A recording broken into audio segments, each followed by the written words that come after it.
India, this is how Pakistan Bangladesh broke out. They explode in population, and then they start attacking when they're a certain percent. They're even doing this in Japan. Did you see the article coming out of Japan? Japan has been kicking them out though, because they and this is the one thing that's thoroughly annoyed me, is when they do these rug takeovers, okay, like you see these diaper heads roll out rugs in the middle of the fucking street and the sidewalks, and they start bowing and praying, and it's just like, it's obvious they're just doing this to assert their dominance, like, hey, motherfucker, watch this. I'm gonna pray, stop you from doing what you're doing, and you're not gonna do anything about it, because we're gonna call you Islamophobic, and that's that. And they do it. You know, watching Japan just fucking round these shitheads up and just deport them, I think that's amazing. One and only. I think that's He loved his country. there should be zero tolerance. They did steal a lot of it from the Jews. The Jews will make themselves look like seeing someone after the fasting for Muslims, they say, hey, don't have a Muslim look like you fucking wrong now. Did you like fasting? Did you like fasting?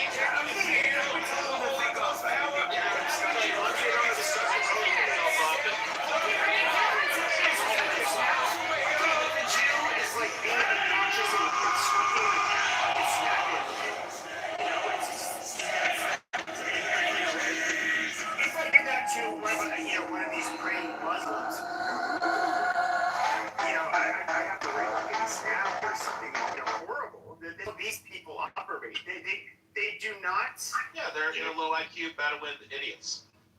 I mean, regardless of how you portray them, the most growing religion in the world as we speak is Islam. I know, you guys are, can you imagine, okay, shut up, Rich, can you imagine all of these scared third world people, and I'm not saying this as a pejorative when I say third world. When I talk about like Africa in particular, everybody associates Africa with death, disease, famine. You say shithole countries. Shut the fuck up, Rich. And so when we see a bunch of black people killing each other, it tends not to be that relatable in Asia, and basically in the rest of the fucking world. We kind of think of them as being savages. That's where our mind goes. Whether you're liberal or not, that's where our mind goes.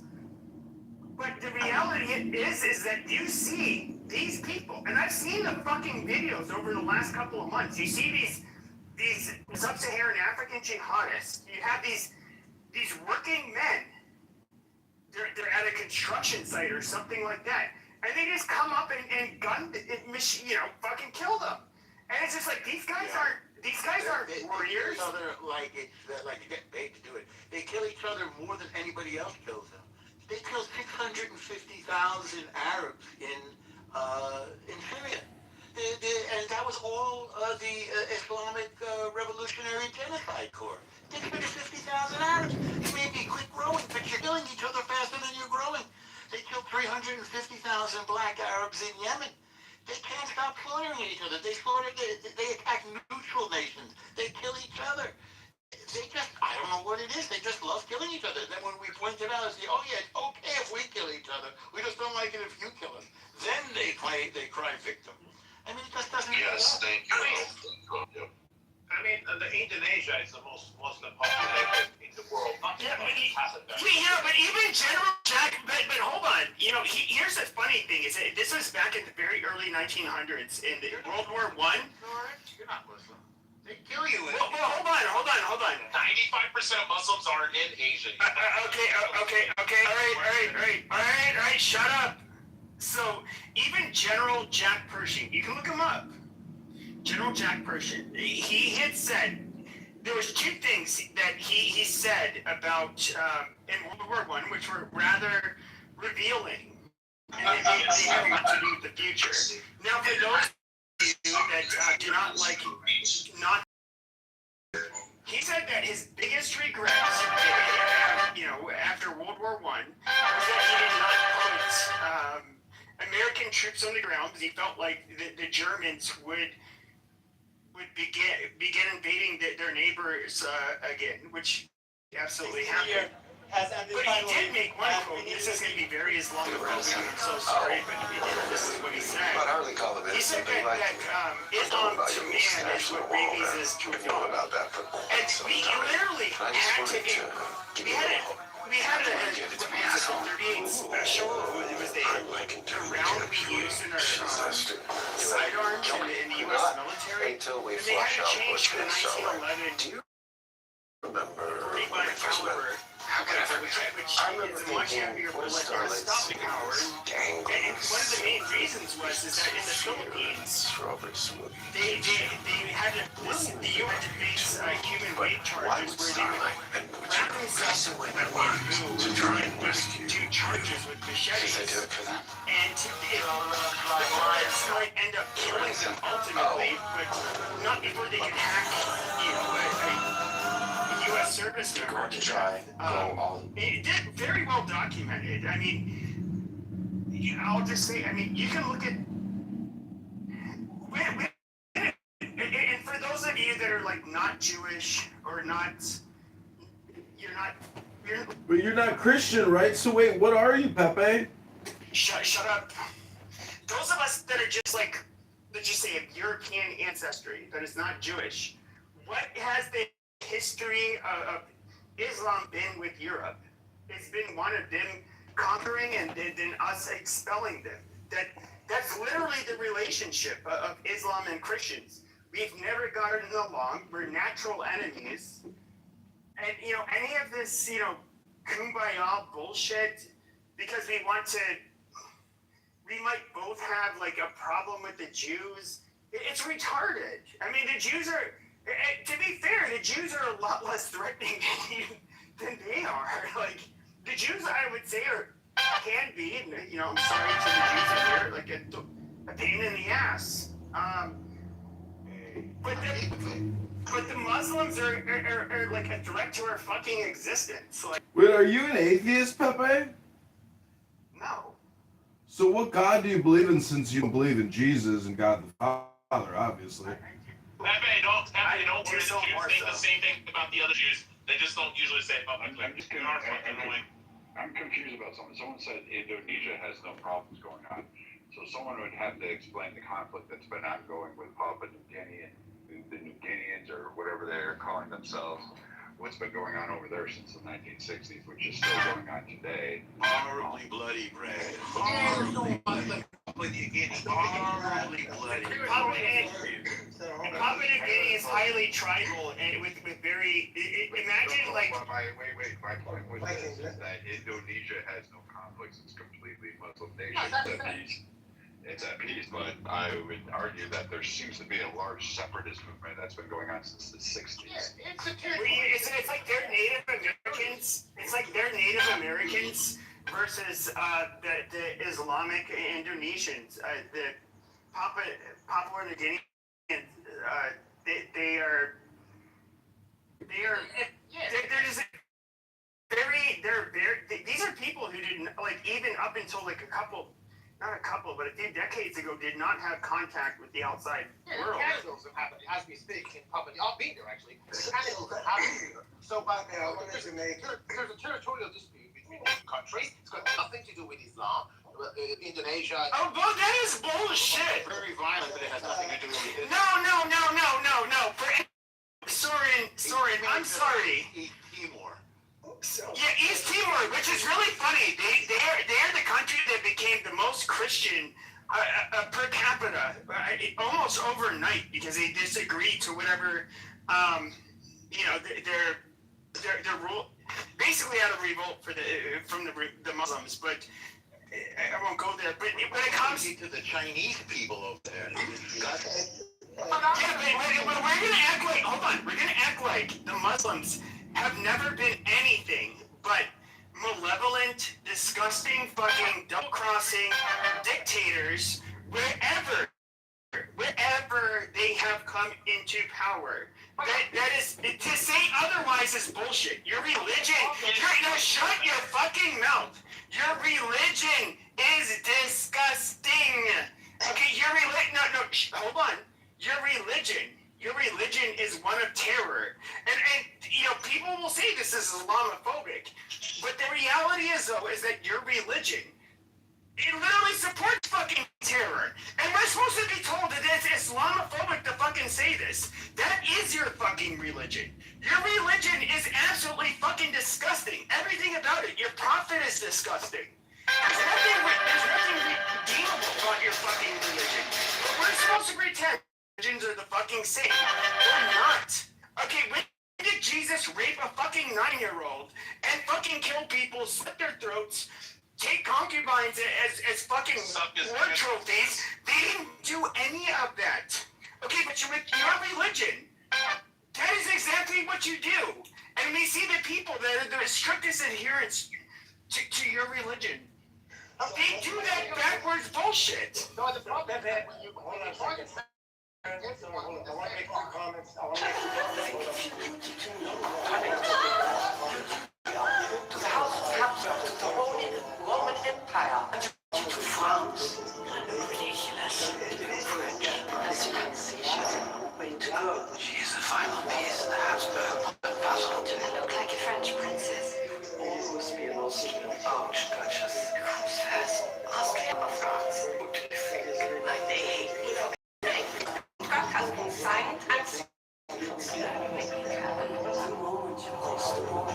will represent the Habsburg Empire. I'm Madame de Noailles, mistress of your household. I can't see it. Please don't. No, that's not welcome here. Why are you taking it? I'm talking to a Turkish honestly. A French princess is not disgraced. Let me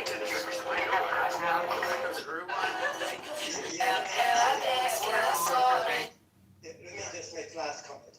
We all, again, as what I'm gonna say is a cliche, probably we all know about it. Seriously, we have a clash of civilization between the West and the Muslims. And it is a menacing ideology that is propagating, permeating through our societies, which are secular, representative democracy, and culturally, we're absolutely on the opposite side of the kind of the spectrum.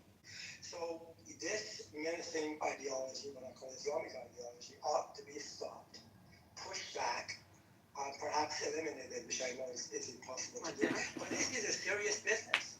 I mean, the intrusion of these people and their ideas in Europe, particularly in Germany, I don't know if you've been to Berlin. Have you heard of what happened? The once England doesn't even exist anymore. Let me land with this very quick. What was I going to do with this? So anyway, it is a clash of civilization. We must say no to it. And for the reason that you all, it's a serious business in terms of these two cultures.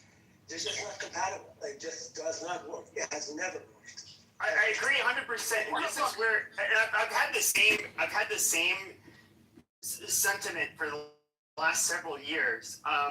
When it comes to Europe, I believe that almost all of the Muslims are going to probably have to leave. When it comes to the United States, we have maybe just over 1% of our population is Muslim.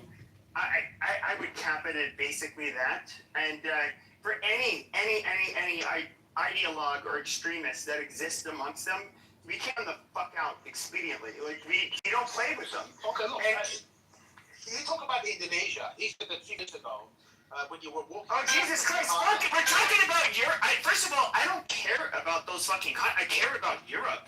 Okay, look at where all of Western civilization comes from. Okay, all of the advancements that have literally over the last 500 years that have allowed everybody throughout the fucking world to flourish came out of the fucking West. I mean, we have you fucking third world mud worshipping fucking. Muhammad, I'll just stop myself. Fucking people. That is bullshit. That is absolute fucking bullshit. In fact, if there's anything, and quite frankly, for the last 20 years, at least the Saudis have been very transparent about this. When it comes to Muslim countries, and particularly their own, when it comes to the lack of ingenuity and they produce nothing. They have to have foreigners fucking do everything for them.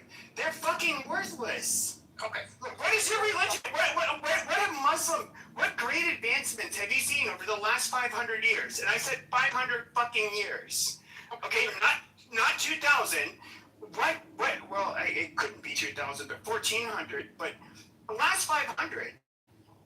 Okay. What have you guys say? What have you guys given to civilization besides fucking Because he loved warfare? watching short videos, he turned himself into a 10,000-pound fat man. No, you dumb motherfuckers did not invent anything when it comes to the phone. Shut And the because fuck of his up. size, he lost the ability to speak, so he could only use his eyes to control a machine to type.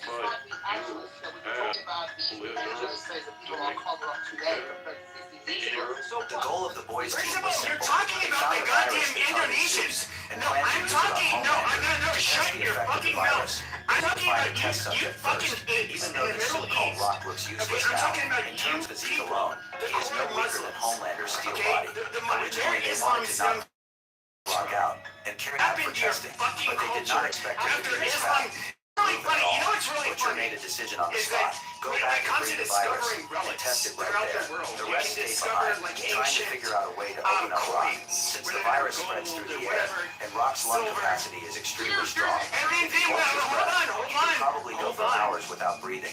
So they split into two You groups. all of a sudden, He and the once you others see North stayed to Africa, slim rock down. um, Hughie and Butcher went gets- back gets to the base to invaded get the by virus. these They were not Muslim sure if it would harm normal hordes. humans, so Hughie handled it You very see, all of a carefully sudden, to trade avoid a stops. biohazard You no disaster. longer find each other's, coins being used in each other's countries. Luckily, Hughie reacted fast, and the virus was not released. But when they saw the shield on the car window, they suddenly realized it was Soldier Boy, Homelander's father. Knowing they were no match for him, they quickly ran toward the base. But just as they reached the entrance, Butcher came up with a plan. Since the virus was made from Homelander, no one was more suited as a test subject. Soldier Boy, Hughie once again acted as bait. He When it comes to pretended to even lose, human and rights, deliberately is it let like, Soldier quite Boy frankly, take the your religion virus, is just as he was incompatible feeling proud. with One of human Soldier rights? Boy's men No, I suddenly get it. coughed You up guys black want to blood stone and a collapsed woman to the to ground death, in pain. It turned for out the real cheating virus had on her already been husband, given to which, Frenchie. maybe The bottle was if actually that was empty. my wife, maybe I Meanwhile, would even be Rock down was for busy it. I watching don't the know. show and forgot to hold his breath, so he was instantly infected as well. End of the day, Hughie and it's the just others like put very on gas masks primitive, and quickly retreated outside the room. Soldier Boy finally realized he had like been tricked. But it was impulse already that too late. that your Not long religion after, into. countless sores appeared on his I will face. just say, I He was felt weak raised all over Catholic. I'm not and could very only Christian. glare angrily at Our- Hughie outside the our window. church absolutely Seeing that the goes- suits it- inside had lost all they sign of don't life, allow it. they sealed the doors and And, windows. a lot Now of they could people- confirm the virus Even only on the affects right, the suits Christian and right, no threat to like, normal humans. Soon after, Homelander arrived at the base. After hearing about Soldier Boy's You death, kind of forget, even though like, it was his own father, he showed the little church is sadness against when human Indeed tried to suffering flatter and him. wars Homelander and shot him a glare In other and words, scared him we're so not badly really- he almost pissed himself. At But least just after they left, Soldier Boy's corpse had suddenly sat up in a strange way. He was clearly a superhero. They don't want to do this kind of shit. I, on the other hand, am different, but I don't know. Like your religion is fucking disgusting. Everything about your religion is disgusting. And quite frankly, even if we look at like the secular world, Like the crime problem in America? rather secular? No, we can look at East Asia. We can look at. Let's just look at the crime problem in America. It's rampant, and we don't even execute our prisoners, and they're murderers. But this hatred that you have of it, is it only toward Islam or is it toward Muslims too? It's towards the people that believe what they believe. I was blessed in my personal life that the Muslims I've known have been really nice people, very honest people. But Because haven't you no, shut the fuck up, shut the fuck up. But here's what's also very annoying is that we are told.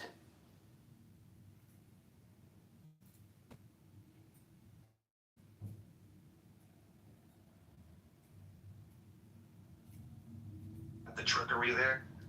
Yeah. So that's the trickery that they're trying to pull on you, and you could just be like, what's the argument? Why do I need to answer your questions? I mean,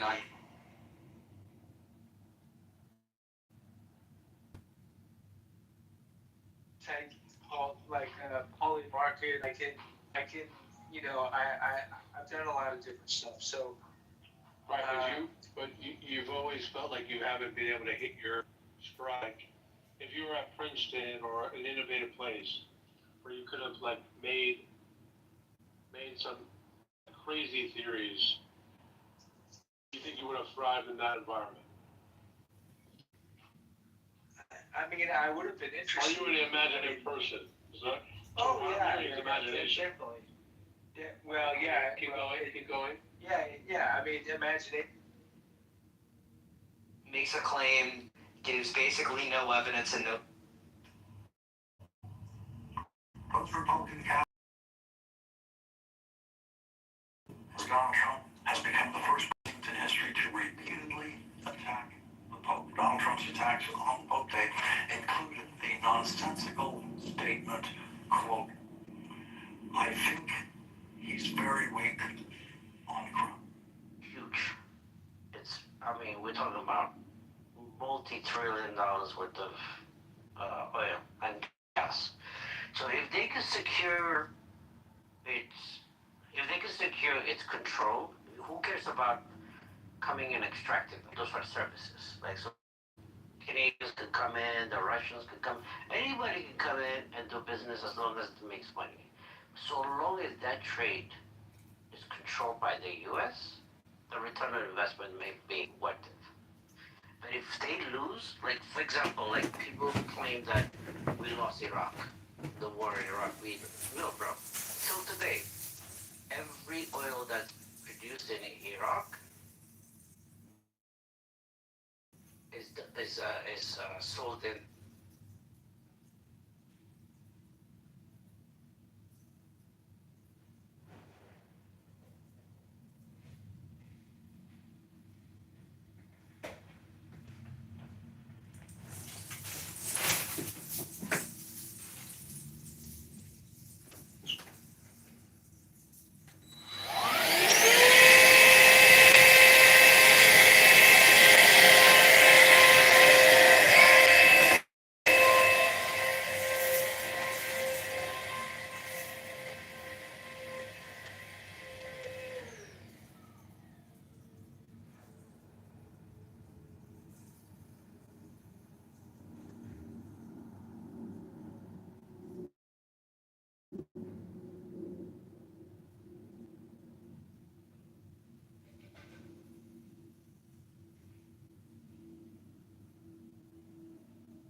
I wouldn't have a conversation with somebody that it wouldn't be beneficial.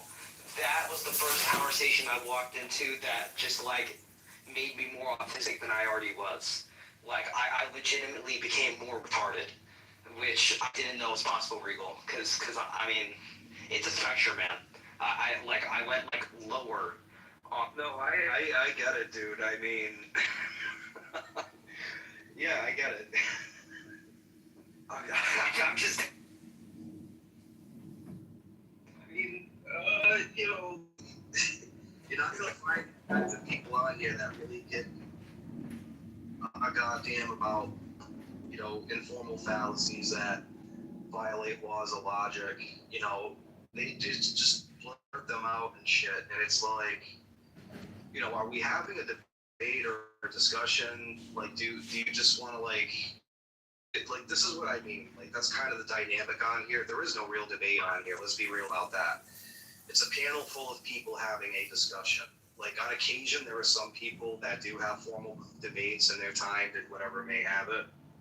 Maybe you can get that time on a one-on-one, mid-conversation, mid-discussion, but realistically, I don't think this app is really like there is somewhat of a debate culture on here, but there's not really having 50 people on the panel and then everybody helps each other out. Then you gotta here's the hard thing too. You gotta manage everybody. People get mad when they want to just say one fucking point, right? It's not even important to the conversation. You have to fucking drop them to the listener section. They get mad about it. Some of these people are your friends and hang out with you. They want you to favor them. It's a pain in the ass on here, dude. It really is. It is, and that's the unfortunate part, and that's why every once in a blue moon, every once that the sky lights up red, there's someone like a Regal or there's someone like a Christian Hill that can just bless the app with like logical, like reasonable points that commit like the least amount of fallacies, because I feel like every statement does somehow have some sort of fallacious relevance to it, but I mean at least to some degree, because I've heard like ridiculous like things. The other day, Regal, we were in a room together, actually, I don't remember what room it was. Someone was like, oh, well, because of this, God exists. I don't recall what it was. You'd have to remind me. So it's like, it was like the absurd claim ever. And me and you and everybody else on the panel was just like so confused. It was so fun. Yeah, Calvinism is a little bit of a tough cookie to crack because they don't commit to their views. Like, I'm sorry to tell you this, man, but like, when I'm looking up unity, there might be a different branch of Unitarianism. I'm not trying to say that you're lying, but most of these dudes, right, like you say, okay, Calvinism, what is it? There's no place you can just turn to and say, okay, that's what it, because they all say it's different. So they have this, like, this they want to smuggle in free will into their world that they don't have, that their doctrine, the metaphysic, how they think God operates, you can't have free will if God determines everything, even the thing he compels you to do, everything. You can't resist God when he calls you. It's irresistible. No free will. I mean, they smuggle that in there, though. Is the point of like this is the point of not remaining committed to the view. I don't have that problem. Oh yeah, I don't have that problem because you can go to the catechisms of the Catholic Church and you can look at it right there, and you can go look it up right there. And if I'm unaware of it, and it's like, oh hey, boom, there you go. Oh, I wasn't aware of that. I'm not all fucking knowing, dude. I keep like, do you know how vast the fucking library is at the Vatican? Pretty fast. Do you know how many philosophers that were all Christian, right? Like, there's a whole branch of this shit called Thomism, right? Like Thomas Aquinas. A whole fucking branch of this shit that overlaps with like Christianity, dude. Like, and that's just not that guy. There's 2,000 years of history in this shit, right? Do you think I'm gonna know every single fucking bit of it? That would be insane. That's why you get certain people that dedicate their life to like I might know the basics about the Trinity, but I wouldn't be able to argue like the modal logic on the basis of the Holy Trinity. Think about what that means for a minute. I mean, go on. The fuck is it? ChatGPT? It'll give you. I'm telling you, dude. Look up, like plug in the Holy Trinity. Like tell ChatGPT, because nobody will do this on this fucking app. I'll tell you that right now. No one's gonna put the homework on. Hold on, let me get on it. Hold on, give me a minute. Let me get on it. Okay. Right. Yeah, tell me. Let's All right. Type in modal logic, explain the Holy Trinity using language like possibly and necessarily. Like possibly and what? Necessarily. And just see what information comes up. And make sure make sure it's unbiased. Okay. Let's see. So, core idea is there's necessarily exactly one God, and this one God is possibly and exactly expressed as three persons, Father, Son, Holy Spirit. So we can restate it into necessarily exactly one divine essence, possibly, and in Orthodox Christianity, also actually in their system of belief, this one divine essence is shared by three distinct person level relations, and then it just makes distinctions between like essence and person, and then it just basically it goes to modal logic, and then like Explain the modal logic part, even if it's a paragraph. Like, just start getting into the paragraph. Do you see how much information this shit is giving you? Yeah, it gives it a lot. Okay, let's see. Hold on. That's what I'm saying. This is a simplified though. It gave me a simplified, but this is basically what it says. Let G x equals x is God, and then P1 equals the Father, P2 equals Son, P3 equals Holy Trinitarian claim can be modeled roughly as necessity claim. Oh my goodness, I can't even read what the fuck it's giving me. Dude, this is like, holy shit. Okay, yeah, Dude, but yeah, this is like, if you really want to get good at this stuff, this is the kind of shit you need to be starting. Like, if you want to start fucking like annihilating people, get into fucking modal logic and then do it better than they can do it. I'm not even playing with. Then there's the whole type in Kurt Gödel's ontological mathematical equations for the existence of God. It's not math in the sense of like mathematics. It's mathematical in the sense of like. How do you spell it? How do you spell it? I think it's spelled K-U-R-T, Gödel's or Gödel. Gödel's or Gödel. Just type that name in real quick and see what pops up. Yeah. That's right. So he uses modal logic, this very same shit. Like the same shit that you know the problem of evil? Yeah. Okay, is this a necessary world? Where is this a necessary God that makes this possible world and actualizes it in this way to make evil necessary? Then evil has to be part of the trait of God, that kind of thing, and therefore it's using the same line of logic right here. Yeah. So he basically has developed the axioms of property of positivity, and then like necessary and like possible logics within it. I've seen this before, but I'm not very well versed. But I now that I see it, I kind of recognize it.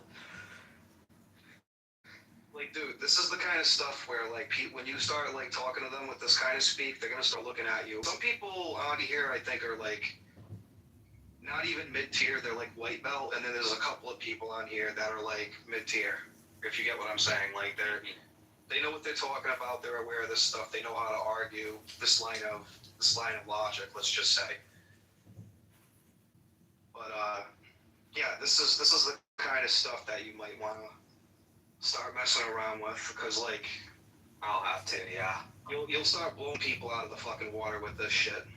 I know. I'm gonna study it. Because if you go up to these Calvinist dudes and you say, "Is it possible and necessary?" Like the same thing, the same line of reasoning. Like, type in the what the fuck is it? The modal logic problem of evil. Type it in that way, and this is like literally a critique on the basis of Calvinism, because Calvinism has to grant. You could probably say like what's the defeater for this at Calvinism based on Calvinistic criterion.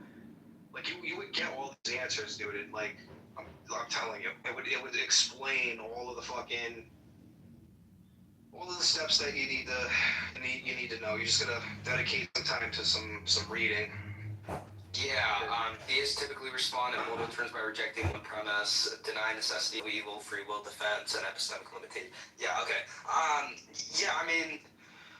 I'll have to study this tonight. Regal, I wanted to talk to you about this because I don't think we got to talk about this before. I wanted to. Do you know what sect of Unitarianism I belong to? I really don't. You were supposed to send it to me in the back chats. That's right. I wasn't. That's right. Okay. Well, I'll not only send it to you, but I will also give you the actual text of the person who wrote it. I'll give you all that. So I belong to Socian Unitarianism. It's basically Socianism and Unitarianism. Basically, if you know what Socianism is. So essentially, if you want to search these people up, like Fosta Sazanani, he was one of the main people who basically like expanded upon the logic of Socianism, and then it was originally his uncle, which is Laelius Socianus, who laid the groundwork. So it was Laelius first, and then Fausto, And these two people basically created Socianism, and this was like 16th century.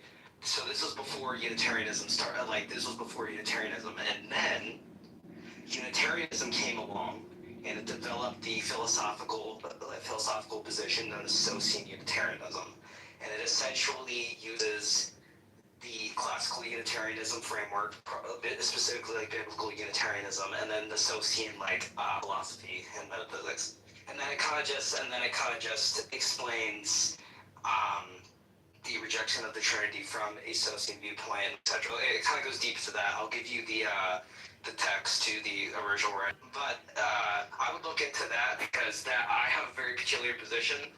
A lot of the time, people hold to what's called classical Unitarianism and then biblical Unitarianism. And biblical Unitarianism doesn't really have sex, but classical Unitarianism kind of does. Socianism is like the only sect of like biblical Unitarianism. There's very few, very, very few. It's not like very expansive like other denominations, so I'm in a very peculiar position here, but it's probably one of the most logical positions to have. I think I've explained the metaphysics to you before. I think I had to in one of Andrew's rooms, but I'm going to send that to you right now so I don't forget. Yeah, I'm going to check it out and do a little background check on it. Yeah. Just wonder if the trend is like influenced by. See, like I think the part of the mission between I don't know about Calvin, but more so Luther is like the return to rabbinic Judaism, so to say, like being more traditional, being more Old Testament, let's just say. Not so much, New Testament oriented and focused. When they broke away from the church, this is kind of like what they were doing. So I'm not saying that I'm like assuming this but I am kind of going in with the assumption, and I just want to see if I'm right, if it has that type of influence on it to kind of have the Jewish outlook, the pure Unitarian outlook on it. Yeah, so I have two different things for you to look into. I think there's PDFs online, but these are the titles. I'm going to put them in chat right now. So that's the first one. This is the confessional document, and this is like the legitimate theology of it all. And then this is one that's like 60 years later, which is like a 9-volume collection, which includes like Faustus Azanati, and then there's like Johannes Cralius and like I can't even pronounce the last name, but and then Joanne Ludwig, and like there's tons of different people. It's like a 9-volume collection. So this is like not only his work but also others who contributed to his works and writings. So I'll give that to you too. So these are like the two main ones that I would look into.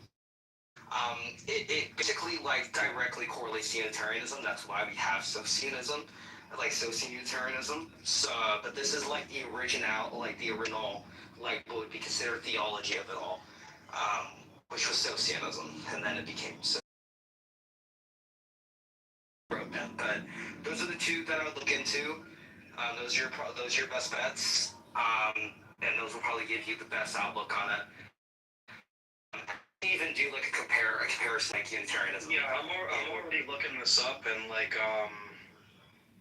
it's kind of funny because like when we were having that discussion before, like the same exact thing comes up. So it says God is one person, Father only, denies that Jesus is entirely divine, treats the Holy Spirit as God's power, not a person. From a Catholic standpoint, this is an outright heresy, similar to but identical with Arianism, which is something that I've actually pointed out. Jesus is fully human, not God by nature. He is given authority by God, not equal to God. Denies Christ's pre-existence before birth. Emphasizes reason and scripture. Claims doctrine must be rational, not contradictory. Scripture, but not okay. All right, hold on. Yeah, I've stayed pretty consistent with those points, I would say. Yeah, that's what I would get into if you want to dabble it.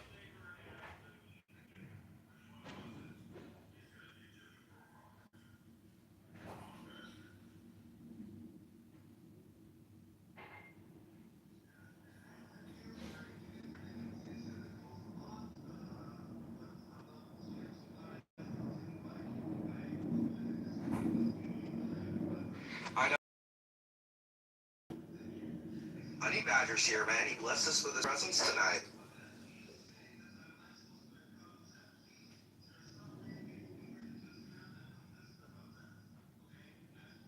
Invert, Honey Badger. Join me. Join me. Yeah, I have no, anybody can join the panel, so if they want to come up, go for it. Yeah, actually, wait, is it join up, or do you have the hand raising on? Hand raising is off. Okay. If you have any questions, by the way, let me know. I'll try to answer them. Because the writings can be very, very complex, especially with the language that he uses. And also because it's like Polish, so it's kind of like, it's really, really weird, especially with translation. Yeah, and, what was the other point I was going to make? Oh, yeah, so with the Biblioteca, when I gave you the 9-volume collection, so aside from him, there's a specific person I want you to look into, is Johann Ludwig. So aside from the other groups of people like oh my goodness, like Johannes, like Cornelius and all them, he's Austrian, Johannes, or I shouldn't say he, I'll just say they in general. But they are a Austrian Socian writer, and then like Johannes Cornelius, for example, is Polish, and then there's a few other like Polish theologians that also have writings within that.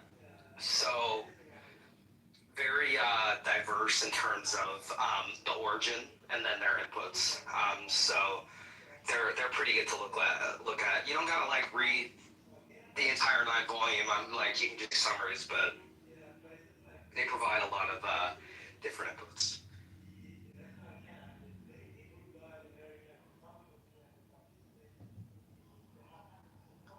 And fun fact, by the way, a lot of the writings were actually circulated in the Dutch Republic in England, which actually influenced like the. Well, it's giving me a couple of critiques here, which is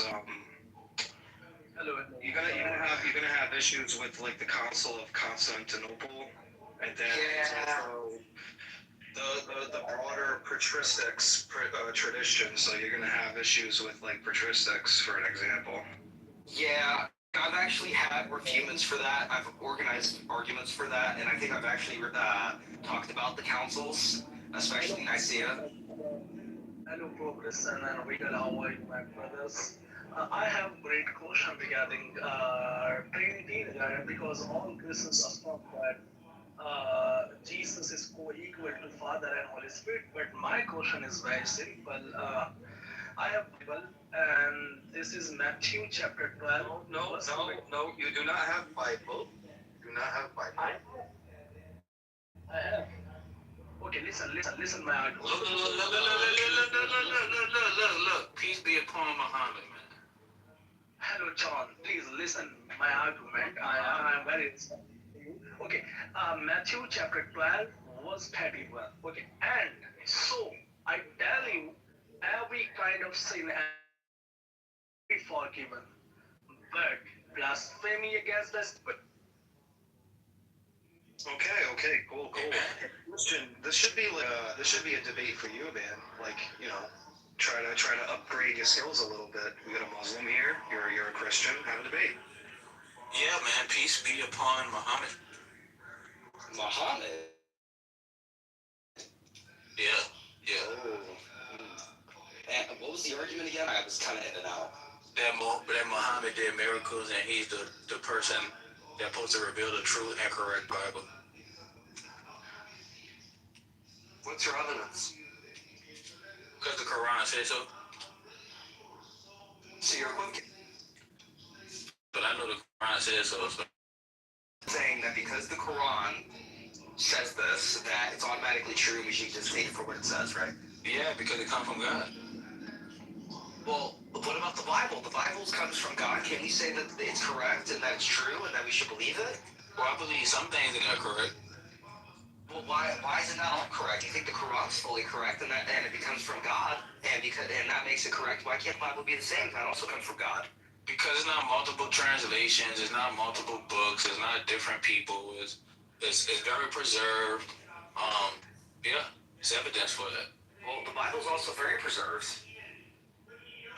Yeah, but there's like translation errors and what translation errors does it have? Like I know the King James version has some errors.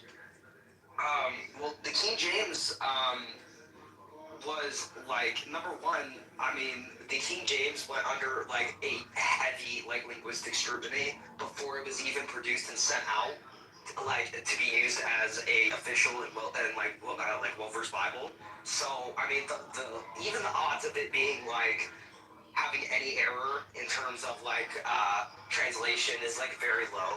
And I mean, from what I've heard, the Quran has a lot of translation issues, especially for the English standard of the Quran when it's translated, because they have an English version of the Quran, if I'm not mistaken. Am I right, Regal? Don't they have one? Yeah, but God's original language it's not English. I know that, but if we're gonna say that, you know. Yeah, but God's original language is not Arabic, though, and they claim that, you know, the book written, the Quran, is on a kitab in heaven, and I don't see how that could be, because if God existed before time, before Arabic was invented, how could it, you know, how could that be? Not to mention that, like, Arabic is, like, based on other proto-languages, like Aramaic. So then it becomes Arabic later on.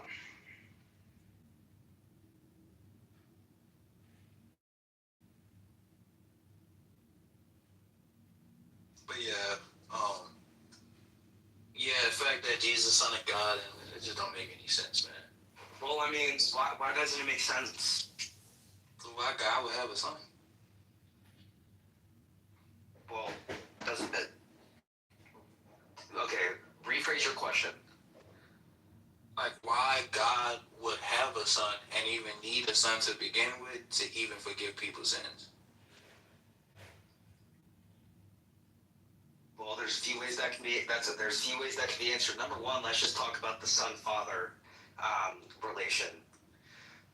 So, when the Bible speaks of the Son, which we say is Jesus, right? There's a couple of ways that's interpreted. Number one, there's a metaphorical standpoint, right?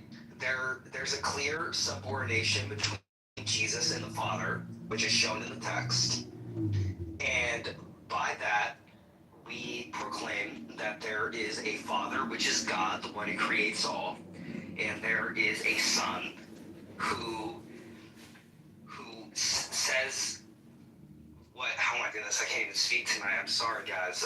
Who is able to spread the message of in which he is teaching, right? And that is proclaimed to be the Son.